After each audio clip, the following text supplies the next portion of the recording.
When winter was just beginning to whisper its way into the north, Lord Eddard Stark stood at the walls of Winterfell, his eyes scanning the horizon. Life in the north was always harsh, but it was home, and Ned had always ruled with honor and justice.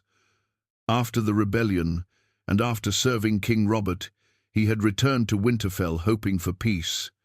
But whispers had already started, whispers of betrayal, of ambition, of shadows rising behind loyal banners. Among those shadows was Lord Roose Bolton of the Dreadfort. Roose was quiet, cold like the North's deepest winter. He smiled rarely, and when he did, it felt more like the smile of a man who had already seen your funeral. His house's sigil, the flayed man, wasn't just a symbol, it was a warning. The Boltons had a cruel past, one that the Starks had tamed over centuries. But a wolf can never fully trust a man who skins his enemies. One evening, Maester Luwin came to Ned with a sealed raven scroll. "My lord," Luwin said, his voice uncertain, "this message came from House Serwyn. It speaks of a secret gathering at the Dreadfort, and of alliances Roose Bolton is building." Ned took the scroll and read it slowly. His face stayed calm, but inside something stirred. The message spoke of mercenaries being paid in gold from Lannisport, of secret talks with men loyal not to the North, but to Tywin Lannister. It made no sense unless Roose was planning something dangerous. "Have you told anyone else?" Ned asked. "No, my lord," Luwin replied. "Only you." Ned nodded. "Good. Keep it that way." That night, Ned Stark sat in his solar, the fire crackling low. He remembered the way Roose looked at Robb last winter, not with pride, not with respect, but something else, something darker. He remembered how Roose had been the last to arrive at the Banner's call during Robert's rebellion. He remembered the stories of his bastard son Ramsay and how the boy had been raised in cruelty. Something wasn't right. The next morning, Ned sent word to his most loyal bannerman, Lord Wyman Manderley of White Harbour, Lord Roderick Castle, and Lady Mage Mormont. He did not explain in the letter, only wrote, "The North must be guarded not only from the cold, but from what stirs beneath it. Ride to Winterfell with haste. The wolf must watch the flayed man closely." Within days, they came. Quietly, without banners, only a few men each. In the great hall of Winterfell, they sat with Ned in private. "I trust all of you," Ned said plainly. "What I share must stay among us." He passed them the scroll. Lord Wyman, large and thoughtful, read it carefully. "If this is true," he said, "Roose is more than dangerous. He's a traitor in waiting." Lady Maegis slammed her fist on the table. "We should have gutted him years ago." Ned raised his hand. "We will not act in haste, but we will act." That night, under the moonlight, a small group of riders left Winterfell. Their mission: travel to the Dreadfort, gather truth, find proof of Roose's betrayal. Among them was Jon Snow. "Why me?" Jon had asked his father. "Because you are my blood, Jon," Ned said, "and because you are smart enough to know when to listen and brave enough to act when needed." Jon rode with Ghost beside him, the air cold, but his heart colder. He would see the Dreadfort for the first time and maybe see what kind of man Roose Bolton truly was. But Roose had already heard whispers of Ned's suspicions, and in the dark halls of the Dreadfort he smiled, that slow, cruel smile. "Let the wolf sniff," he said to his steward, "but make sure he returns with frostbite." The snow grew thicker as Jon Snow and his companions neared the Dreadfort. The old castle stood like a black wound against the white land, cold, unwelcoming, and somehow alive with secrets. Its tall towers seemed to watch them like eyes, unblinking and cruel. Ghost growled low as they approached the gates. One of the guards, pale with a long scar down his jaw, stepped forward. "Visitors? At this hour? What business do you have at the Dreadfort?" Jon, hiding his true identity, stepped forward. "We bring news from Lord Stark. He asks for your lord's counsel on northern defense." The guard looked unconvinced, but he signaled for the gates to open. The heavy wood groaned as they entered, and the cold air felt even sharper inside. Shadows danced across the stone walls.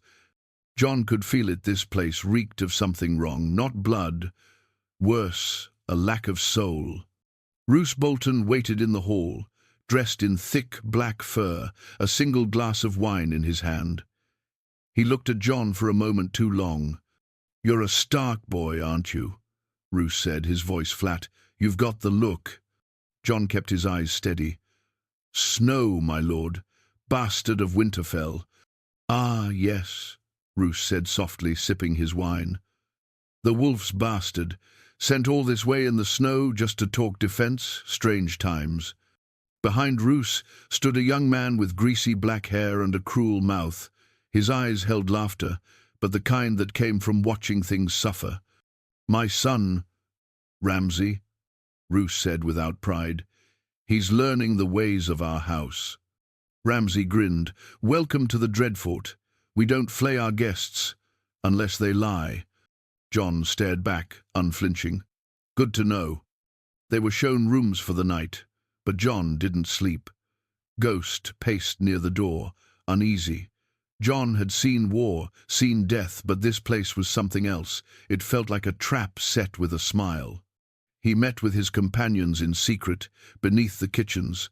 There, under flickering torchlight, they whispered their plan. "We need proof," Jon said.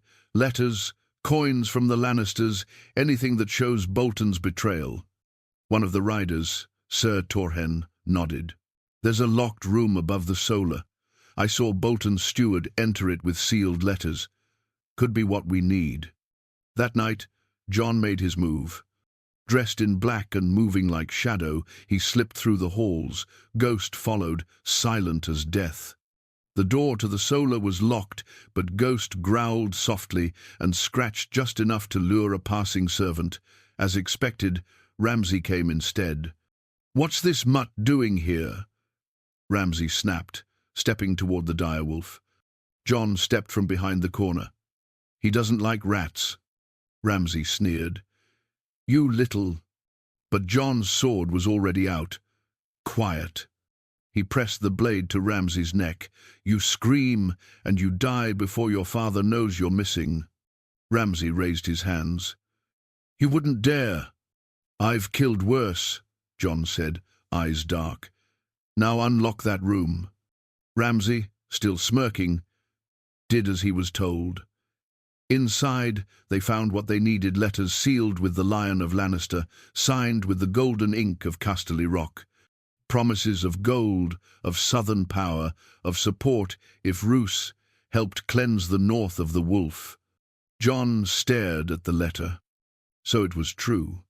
Roose had already agreed to betray the Starks, perhaps not yet in action, but in heart.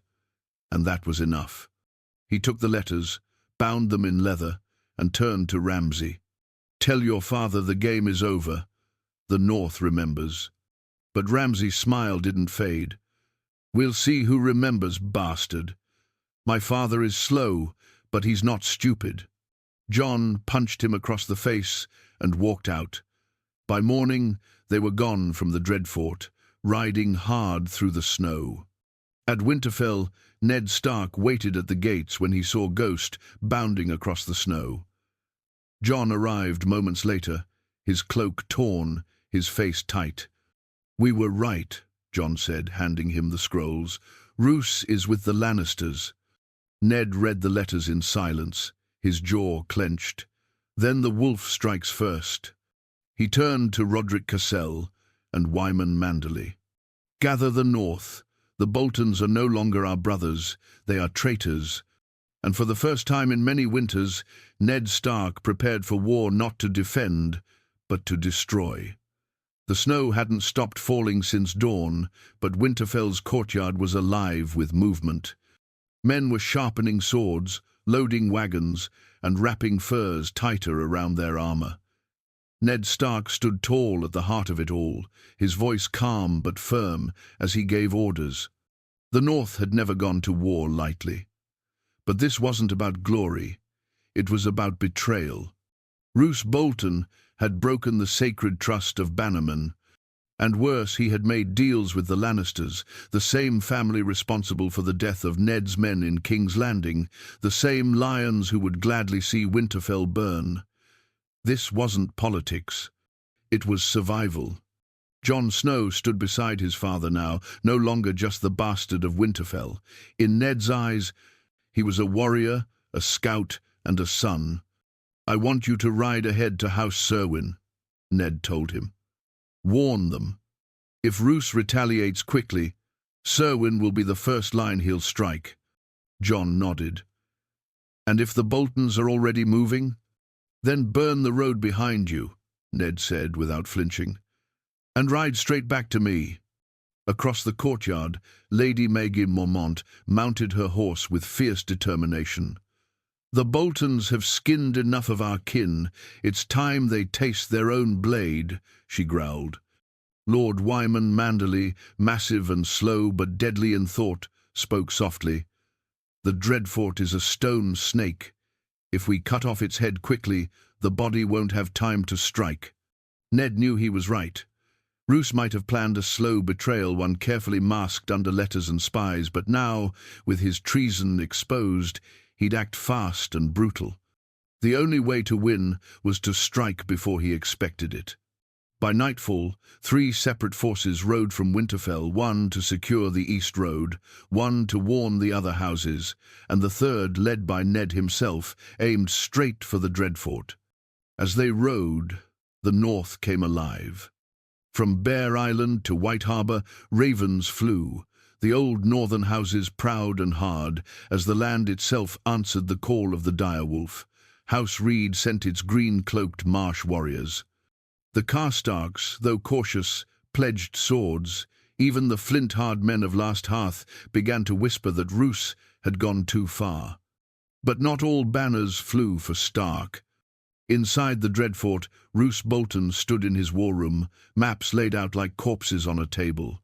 Ramsay knelt beside the hearth, sharpening a blade with slow, eager strokes. "They're coming for us," Ramsay said with a chuckle. "The wolves are howling." Roose barely blinked. "Good. Let them. You don't seem worried." "I'm not," Roose replied coldly. "Worry is for men who make mistakes. I haven't made any. Not yet." He reached into a drawer and pulled out another letter, this one newer, freshly sealed with the Lannister lion. Tywin Lannister had responded. Reinforcements would come, as long as Roose delivered Winterfell when the time was right. But the time had moved faster than expected. He would need to act now, and brutally. "We ride for Torrhen's Square," Roose ordered his captain. "The Starks will expect us to hold the Dreadfort. We'll strike south instead, burn their allies, make the North afraid."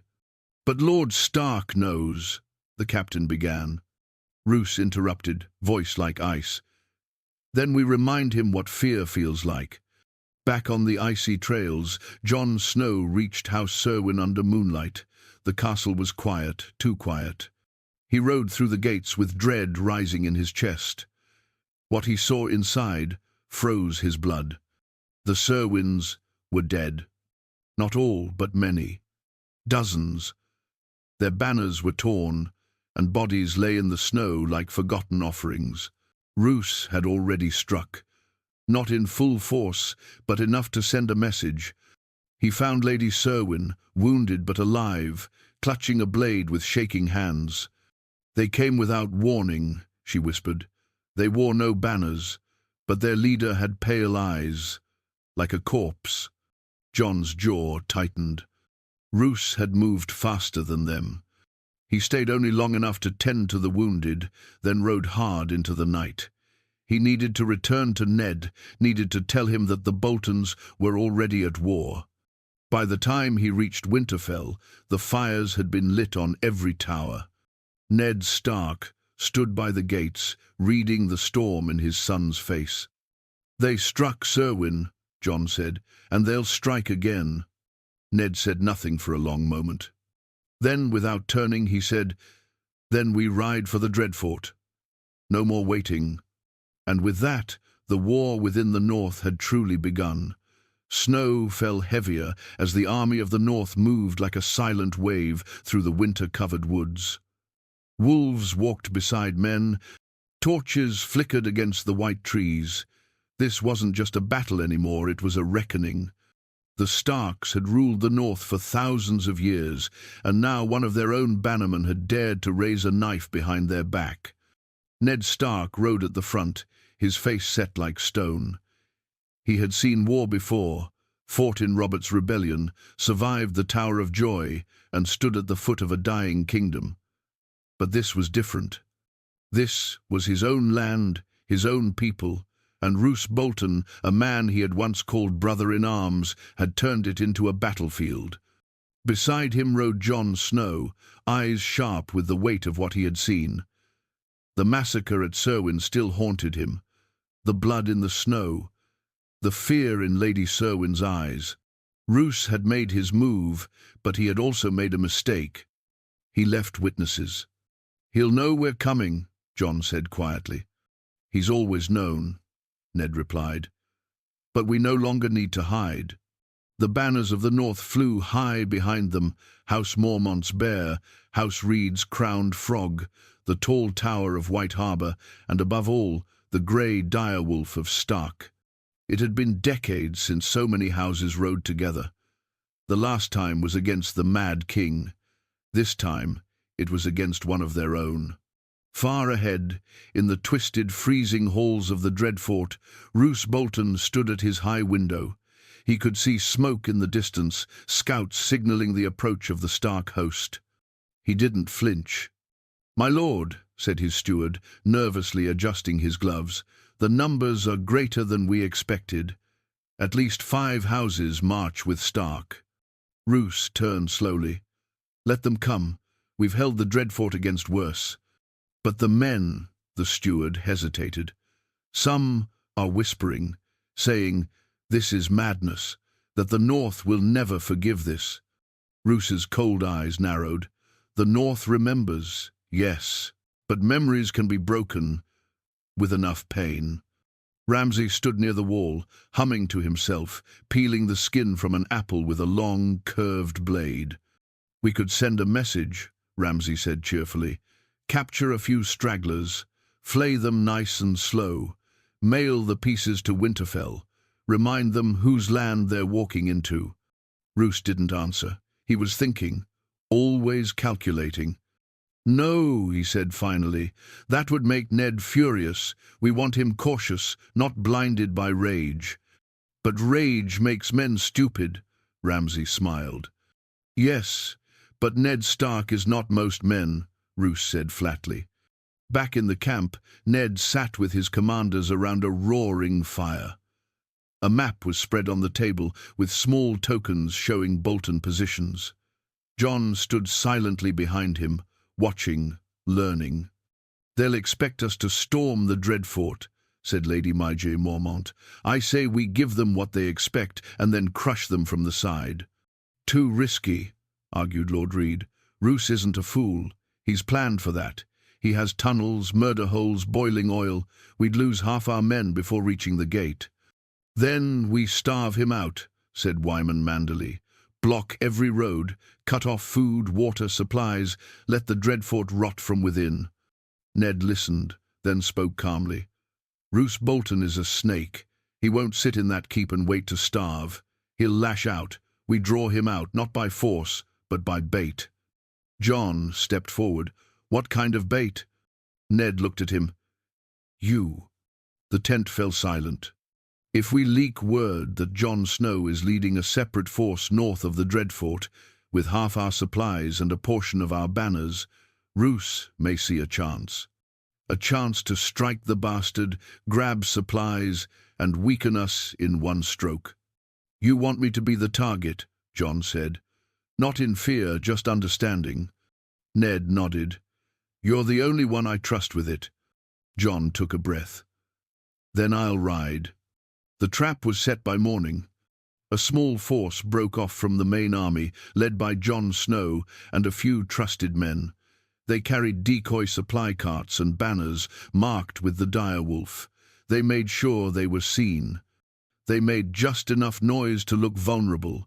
Roose's spies wouldn't miss it. And they didn't. Within a day, Ramsay Bolton was grinning with excitement as the news reached his father. The bastard rides alone, fewer than 200 men, supplies, wagons, and no fort to hide in. Roose allowed himself a single, slow smile. Kill the snow, take the goods, burn the rest. As the Boltons prepared to march out and strike, they didn't know they were walking straight into a hunter's teeth. Because Jon Snow was not running, he was waiting. Snow fell in thick sheets as Jon Snow stood atop a frozen ridge, eyes fixed on the dark line of riders approaching from the south. Ramsay Bolton was coming. Jon could feel it in his blood. He had ridden far enough to tempt them, shown just enough weakness to bait them, and now the serpent had left its nest. But Jon wasn't alone. Hidden in the trees behind him were 200 of the North's finest archers from House Reed, shield-bearers from House Serwyn who had survived the earlier slaughter, and the silent warriors of House Mormont, ready to strike like bears in the dark. Jon ran his gloved hand over Ghost's thick white fur. The direwolf stood still, ears alert, nostrils twitching. He could smell the Boltons, too. The wind carried their stench, blood, leather, and something fouler. "Do you see him?" asked Sir Michael, one of the commanders beside Jon. Jon nodded. "There, on the black horse. That's Ramsay." A crooked banner flew behind Ramsay Bolton, a flayed man dripping blood on pink cloth. The sight of it made Jon's fists tighten. That symbol didn't belong in the North anymore. It belonged in the past with horror and fear. Today, they would bury it. The plan was simple. Let Ramsay charge in, hungry for blood and easy victory. Let him get close. And then, close the jaws. As Ramsay's men thundered up the slope, their horses kicking up snow and slush, he rode with a twisted grin on his face, already imagining Jon Snow screaming. He hadn't bothered with scouts. He thought this was a feast. It was a trap. Jon raised his sword. From the trees on either side, the North erupted. Arrows screamed through the air, whistling down on Bolton soldiers like death from the sky. Horses screamed, men fell, panic set in instantly. The trap had been too perfect, too sudden. Before the Boltons could regroup, Mormont warriors charged from the flanks, axes and hammers swinging. They came like shadows, fast and brutal. Ramsay's smile disappeared the moment he realized what was happening. He tried to rally his men, but the panic had already taken hold. His voice was lost under the chaos. Jon didn't wait. He charged straight for Ramsay. Steel met steel as they clashed at the center of the storm. Ramsay fought like a mad dog, quick, erratic, dirty. He slashed low, kicked, grabbed at Jon's arm, tried to blind him with snow. But Jon was calmer, sharper. He fought like someone who had nothing left to prove, only something to protect. Their blades locked.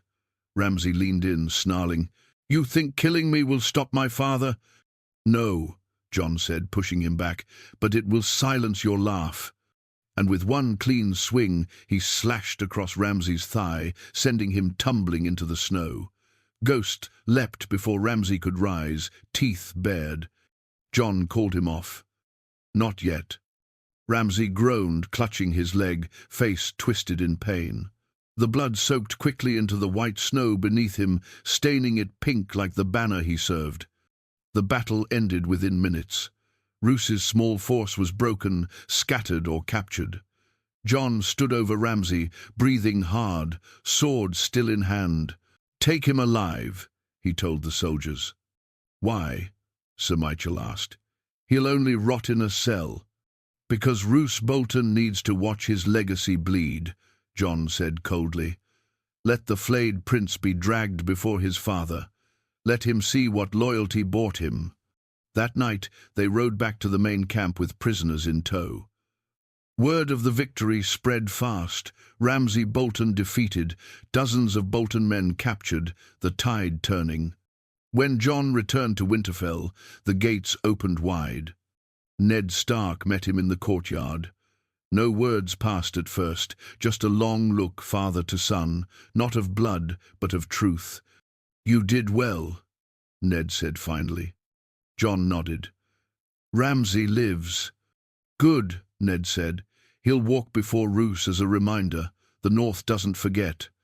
Inside the hall, the mood had changed. Bannerman spoke with new confidence. Lords who had hesitated before now pledged fully. The Boltons were bleeding, and the wolves were closing in. But Ned knew Roose wasn't finished yet. Men like him didn't die in ambushes. They waited in darkness and struck when you least expected. Still, for the first time in many moons, Ned Stark allowed himself a single thought. We might win this. The wind howled over the northern hills, and the snow fell like ash from the sky. But beneath the storm, something colder was brewing, not just the weather, but war. Real, bitter war between blood-sworn bannermen.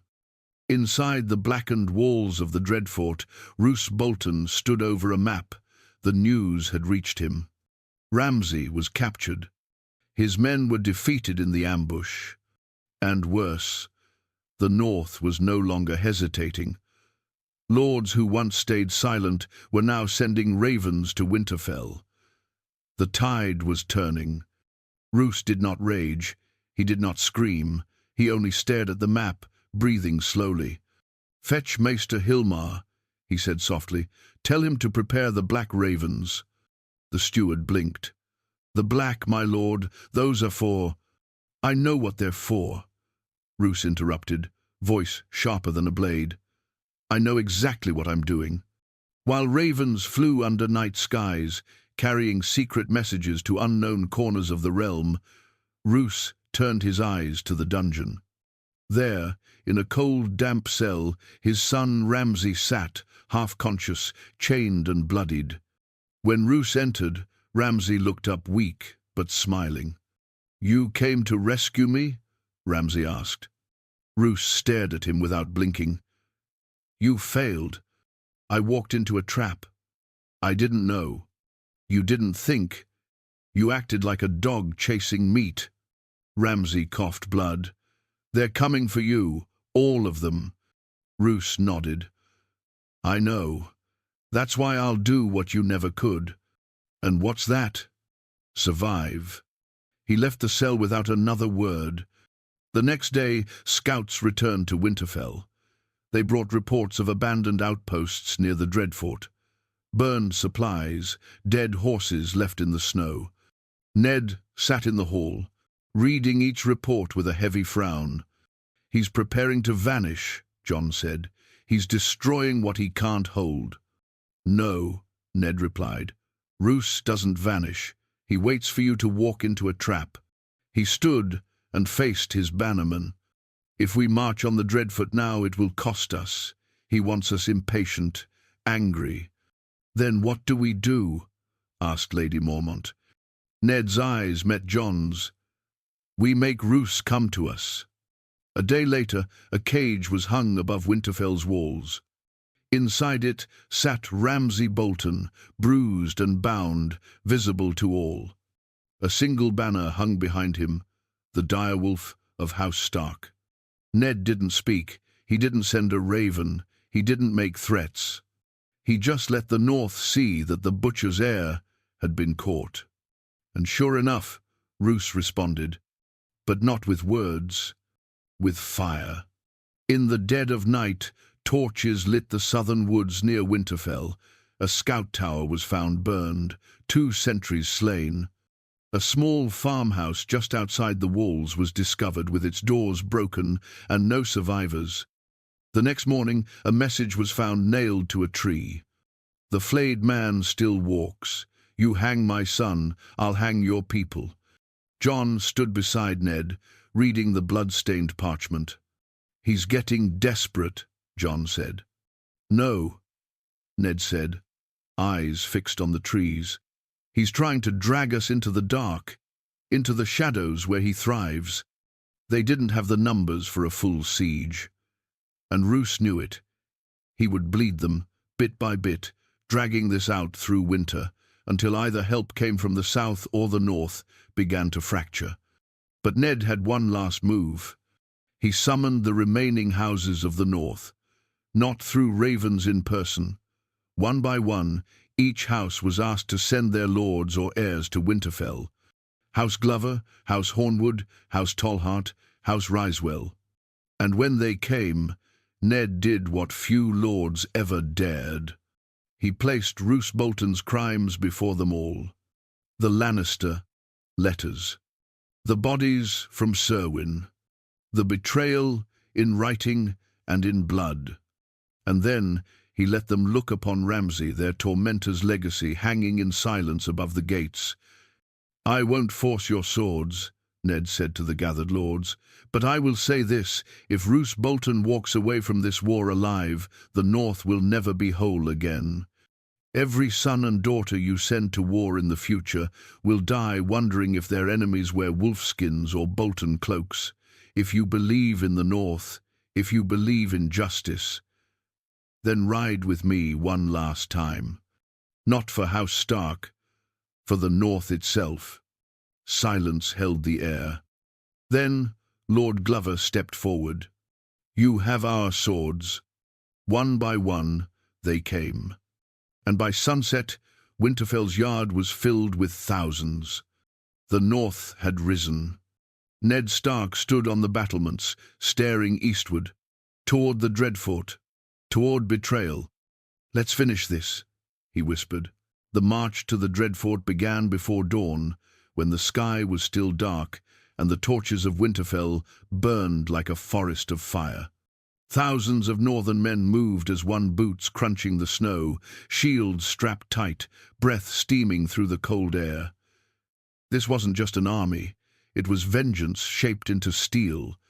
Ned Stark led from the front, silent, grim, and steady as a mountain. Jon Snow rode at his right, Ghost padding through the snow beside him like a shadow of winter itself. The northern banners rose behind them, bears, trout, stags, towers, and reeds, but the direwolf flew highest. The North had united, and they were coming for Roose Bolton. The old road that led to the Dreadfort was long and twisted, lined with dead trees and broken stones. It felt like walking into the mouth of some ancient beast. The deeper they went, the quieter the world became. Even the wind seemed to hold its breath. "Roose will expect a direct siege," said Lord Reed, riding beside Ned. "He'll have archers on the walls, oil above the gates, traps in the snow." "He wants us afraid," Jon said softly. Ned nodded. "Then let's show him what the North does when it stops being afraid." By midday, the Dreadfort came into view. Its towers rose like black teeth against the grey sky, smoke curling from the chimneys. But something was off. There were no guards on the outer battlements, no archers, no visible movement, only silence. Like a tomb. Lady Mormont narrowed her eyes. "That castle's not empty. He's hiding something." Jon felt it too. The silence wasn't peace, it was a snare waiting to snap shut. Ned raised his hand, halting the army. "Scouts forward. No one approaches the walls until we know what's waiting." As the scouts moved ahead, Jon gazed at the ancient stones of the Bolton stronghold. This place had seen centuries of cruelty. It smelled like blood, even from afar. If the Dreadfort fell today, a chapter of horror would finally end. Minutes later, a scout came riding back fast. "My lord," he shouted, "the gates, they're open." Ned frowned. "Open? By themselves?" "Aye, wide open, and no men on the walls." A hush fell over the gathered lords. This was wrong. Roose Bolton was many things, patient, cold, cunning but not careless. Jon's heart thumped. It's a trap. It has to be. It is, Ned agreed. But we walk into it on our terms. He turned to his commanders. We send 10 men forward. Just 10. If they pass safely, we advance. If they fall, we burn the front gate and break the walls. 10 Mormont warriors volunteered instantly. Jon watched them march across the snow, shields raised, spears ready. They stepped through the gates and disappeared inside. 1 minute passed. 2. 3. No screams. No arrows. No blood. Jon exchanged a tense look with his father. This isn't like Roose. No, Ned said. It isn't. He lifted his sword. Move. The army advanced, slow and careful, through the open gates and into the courtyard of the Dreadfort. What they saw inside made even the bravest men stop in their tracks. The courtyard was filled with bodies. Not northern men. Bolton men. Dozens of them, lying where they had fallen, some stabbed, some poisoned, some looking like they had simply collapsed. The snow around them was stained pink. No battle, Jon whispered. They didn't fight. Ned knelt by a corpse. The man's eyes were pale, too pale. Poison, Ned said. A lot of it. A horn blew from inside the keep. Not an attack horn. A summoning horn. Ned stood. Roose is in the hall. The lords exchanged looks, but followed Ned as he walked into the keep. Torches flickered along the walls, shadows dancing like ghosts. They entered the great hall and stopped. Roose Bolton sat alone at the high table, alive, but pale as snow. His lips were blue, his eyes sunken, his breaths shallow. Before him lay an empty cup. Ned approached slowly. You poisoned your own men. Roose looked up, a faint smile on his cold face. I had no choice. They were wavering, and I wouldn't let them hand me over to you. You killed loyal bannermen just to die slower, Jon said bitterly. Roose gave a soft, dying laugh. Loyal? No. Men loyal to fear, men loyal to whoever they thought would win. He coughed blood. I always knew. You'd come for me. Honor makes you predictable. And betrayal makes you dead, Ned said. Roose leaned back weakly. I wanted to break the North, remake it, a new order, a colder one. But you stubborn wolf, you still believe the North is a family. It is, Ned said. Roose closed his eyes. Then may your family remember me. He breathed one last time and went still. Roose Bolton, Lord of the Dreadfort, traitor of the North, died, not by stark steel, but by his own poisoned hand. Some men whispered it was justice. Some whispered it was cowardice. But Ned Stark only said, the North is whole again. Yet Jon Snow, standing in the shadow of the dying man, felt something darker. Roose Bolton was dead, but the scars he left behind would live for a long time. The snow had begun to melt, only a little, just enough to reveal the black earth beneath and let the wind carry the scent of thawing pine. The war was over. Roose Bolton was dead.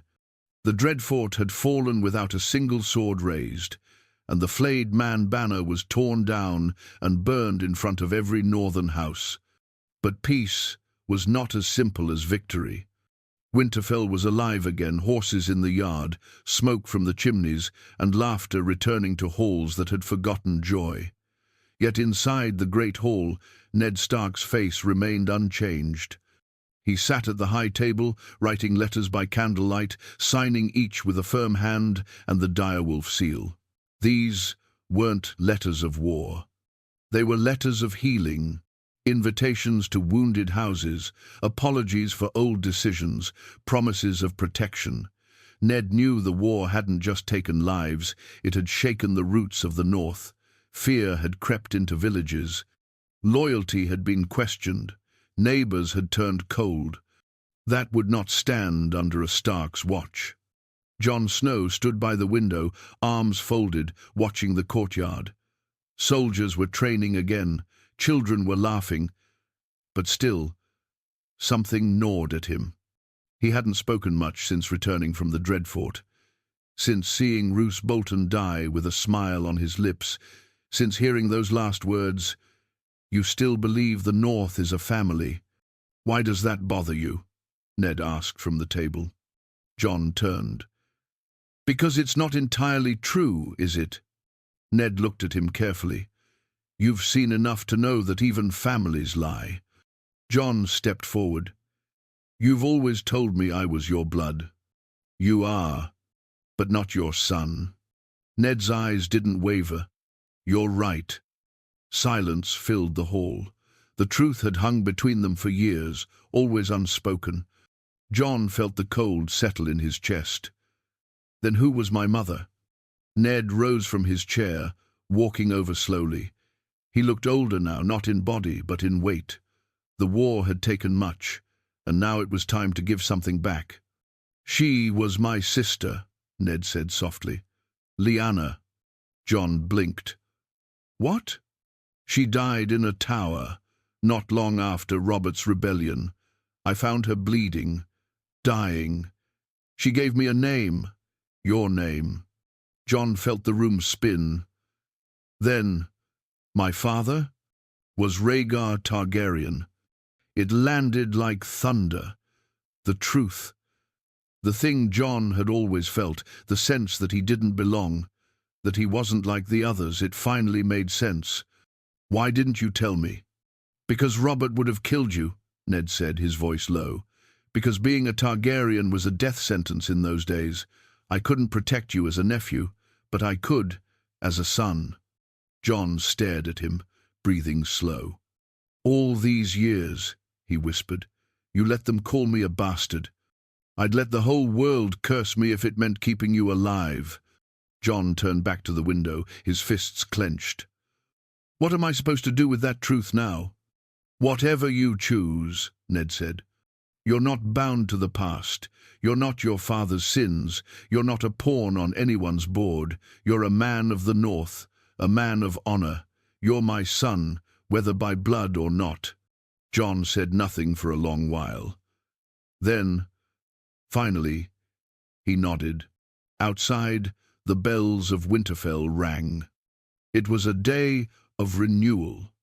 A feast was held in the great hall, not a celebration of war, but a remembrance of survival. The lords who had once doubted now raised their cups. Songs were sung, old ones that hadn't been heard in years. The hall echoed with laughter, but also with tears. Names of the dead were spoken, toasts were made, and promises were renewed. Lady Maega Mormont raised her mug. "To the wolf who didn't blink, to the snow who outsmarted the snake," bellowed Lord Reed. And in that laughter, something healed. Later that night, Jon walked the battlements alone. Ghost padded beside him, silent and calm.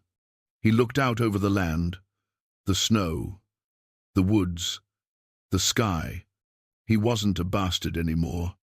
He wasn't just a Stark. He was something else. A Northman by heart. A Targaryen by blood. But above all, he was Jon. And the North remembered. It always would.